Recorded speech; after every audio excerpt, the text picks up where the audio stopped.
I am Joseph Fernandes working in a call centre. मेरा सवाल आपसे ये है कि मुझे कई दोस्त मिले जिनमें से कुछ सिया है और कुछ सुन्नी। जैसे आपने कुछ देर पहले बताया कि जो इंसान मानता है कि अल्लाह एक है और मोहम्मद अलैहिस्सलाम आखिरी पैगंबर है, तो मैं मानता हूं इस बात को। तो अगर मैं ये कहूं कि मैं मुसलमान हूं तो ये झूठ नहीं है। लेकिन मुसलमान बनने के बाद एक नमाज पढ़ना बहुत जरूरी होता है और कुछ तरीके हैं जो दोनों ही दोस्तों ने मुझे बताए, लेकिन उनके तरीके अलग अलग हैं। तो मुझे ये समझ में नहीं आया कि किसका तरीका मैं अपनाऊं, क्योंकि दोनों ही अपने तरीकों को सही समझते हैं।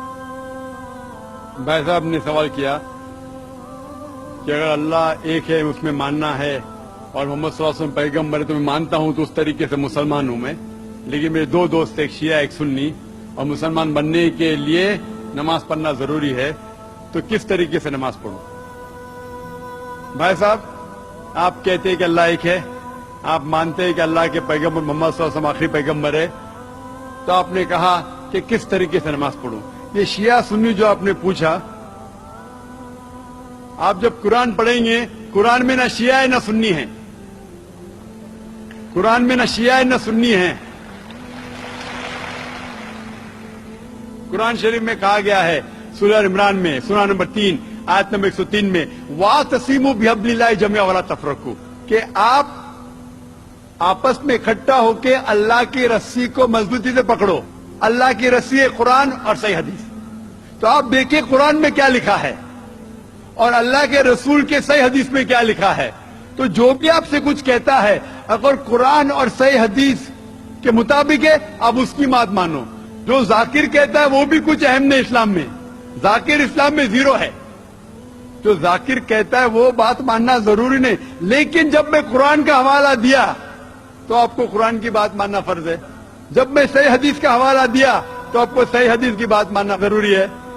तो इसीलिए कोई भी शख्स कुछ कहता है, अगर इख्तिलाफ है उसमें, तो फिर से रुजू हो जाओ कुरान और हदीस के पास। क्योंकि कुरान में लिखा है सूरह निसा में सूरह नंबर 4 आयत नंबर 59 में, वर्स नंबर 59 में, अतिउल्लाह वाति रसूल, अल्लाह की इताअत करो, अल्लाह की बात मानो और अल्लाह के रसूल की बात मानो। और वो लोग those have been charged with authority, जो अम्र है, वो लोग जो आपके अमीर है। लेकिन अगर इनमें इख्तिलाफ है, फिर से रुजू हो कुरान और हदीस के पास, अल्लाह और अल्लाह के रसूल के पास।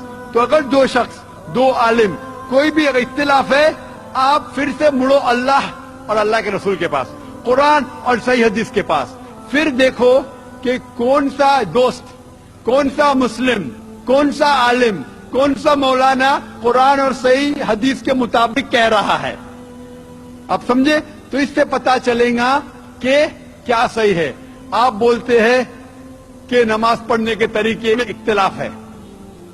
शुरू में कम से कम जो यकसा है वो तो शुरू करो। इख्तिलाफ वो थोड़ा है, नमाज के तरीके में इख्तिलाफ वो थोड़ा है, तो यकसा है वो तो शुरू करो। अगर आप मुसलमान बनना चाहते हैं तो इतना वक्त क्यों ले रहे? खाली नाम के मुसलमान होना जरूरी नहीं है, वो कोई फायदा नहीं। अमली तौर पे मानो कि अल्लाह एक है, उसकी इबादत करो और आखिरी रसूल मोहम्मद सल्लल्लाहु अलैहि वसल्लम पे ईमान लाओ। और उसके बाद फिर तहकीक करो। आपके दो दोस्त लोग जो बोल रहे कुरान से कौन मैच करता है, सही हदीस से कौन मैच करता है, क्योंकि अल्लाह के रसूल फरमाते, सही बुखारी की हदीस है, उस तरीके से नमाज पढ़ो जिस तरीके से आपने मुझे देखा। तो जो सही हदीस से साबित है, कुरान और सही हदीस से, उस तरीके से नमाज पढ़ो। लेकिन अगर 19-20 फर्क है, कम से कम जो यकसा है वो तो शुरू करो। इख्तिलाफी बातों पे तहकीक करो, इंशाअल्लाह पता लग जाएगा आपको क्या सही है।